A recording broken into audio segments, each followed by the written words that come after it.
you're going to be treated to something very special. In fact, it looks as if the man is here right now, folks. Will you put your hands together? Give you a big Queensland welcome, Roy Jones Jr.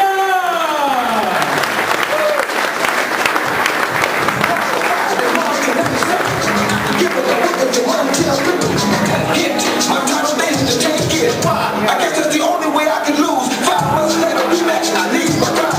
From what version he sat down. Don't get me mad, cause I'm act already. Took titles from battles who was checks already.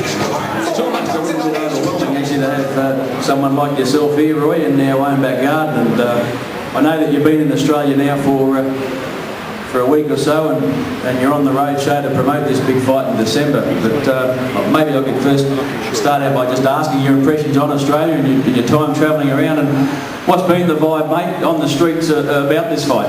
I'm loving Australia. Thank you all for having me here. It's a pleasure and an honor to be here. I look forward to y'all, to bring y'all the show of a lifetime from December 2nd, so make sure y'all tune in.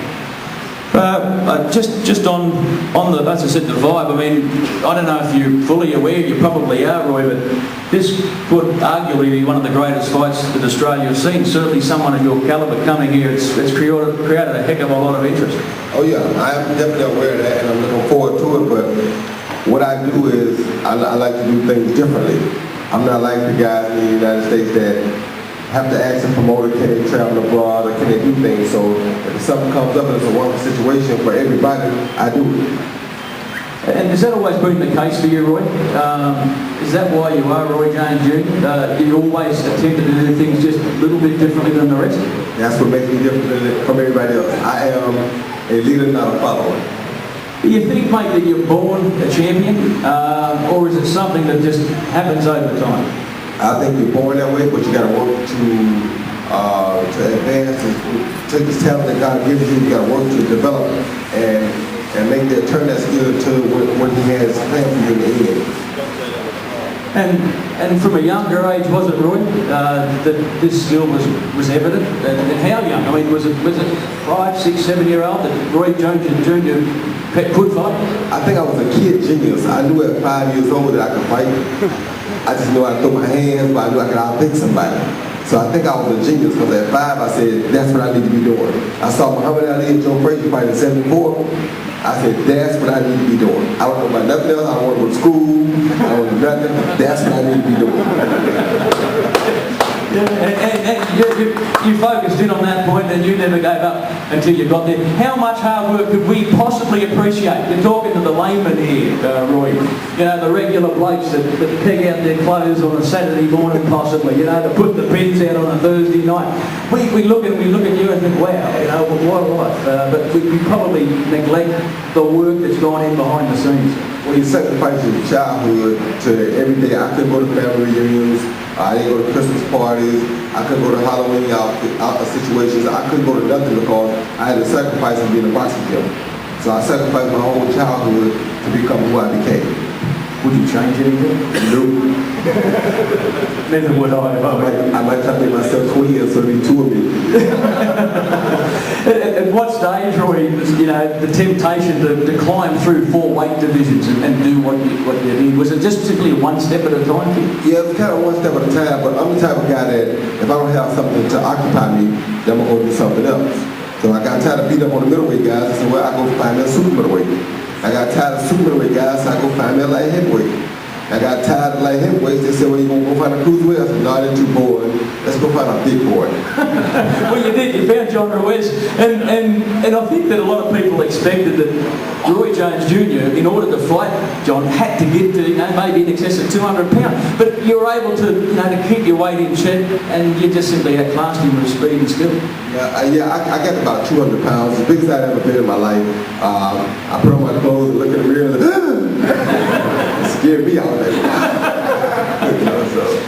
Just putting the weight on, because I mean, we've got to be mindful that you're doing a lot of aerobic activity. How do you actually beef up at the same time as making sure that you're aerobically fit? Well, I had a guy named Manny Shieldstone who's very good at this. As a matter of fact, he did Michael Spinks when Michael Spinks fought Larry Holmes. So he put about 25 pounds of muscle on me. I had to eat protein every day, put me on the weights a little bit, and it just really picked me up. I mean, he shocked me. The step up from that light heavyweight to the heavyweight, was that the toughest step up that you did? Or can you really classify those individual moments in your career? No, the toughest thing was coming back down after you gained 25 pounds of muscle at 36 years old. Hard to do, unbelievable, just drained right up everything that's worked, but it was part of the sacrifice that I had to give up to accomplish something that hadn't been accomplished in over 100 years. How did you go about that? And what did it take to do that? Sheer hard work, and it really took guts. When I got back, I had to win the light heavyweight title back because Bob Fitzsimmons won the middleweight title, light heavyweight title, heavyweight title, but he came back and recaptured the light heavyweight title. So I had to recapture the light heavyweight title. I recaptured the light heavyweight title on hard guts and the grace of God alone. The 2 decades of continually trying to be at your top, and that first loss, we know it came on the back of a disqualification, and you had to live with that for literally months in order to be able to have your chance to go back in and face off against him. First of all, what did you think at that time when you first of all realised, shit, I've just lost my first pro fight? And then that moment thereafter, how did you deal with that emotionally? Well, for me, my whole life's been that story. You know, it's about the Seoul Olympics in 1980. They robbed them of gold medal. So I'm used to them taking something from me. But I'm also used to going back and getting more than they took from me. Yeah, because the Olympics is another interesting subject, and there probably wouldn't be too many interviews that you conduct that subject's not raised, but that was one that was just a blatant misjustice, and still has never been rectified. Well, the disqualification was a blatant misjustice too. What exactly do you recall? What happened there? You know, for those that can't remember. Well, what happened was the referee said there was no standing 8 count. The guy's only about 5'5", so we fight, we crouch down. So I'm putting the pressure on, I turn it up to medium. He's running. And I got to turn a little bit higher, like I'm about 7. He's really running. So I swing at him and he dropped down. I'm like, he's squatting as he's down. So I tap him, I'm listening for the referee to tell me to stop. The referee don't say that. So I hit him again. And he looks at me, he looks at the referee, and he goes, oh, I'm out. And he falls out. Now, I've knocked out a lot of guys, 40 to be exact, and I never seen one look at me, the referee, somebody else, then go down. No, it's a good act. I just never seen it before. No. Out of 40 guys, he was the only one, or 41, he's the only one I've seen have to look at me, look at the referee, listen to his corner, then go down.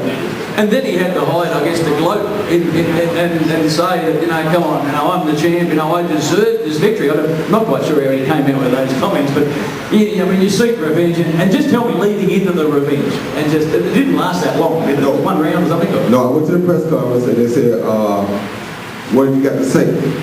I said, well, we're just going to refight that last round. And that's what we did.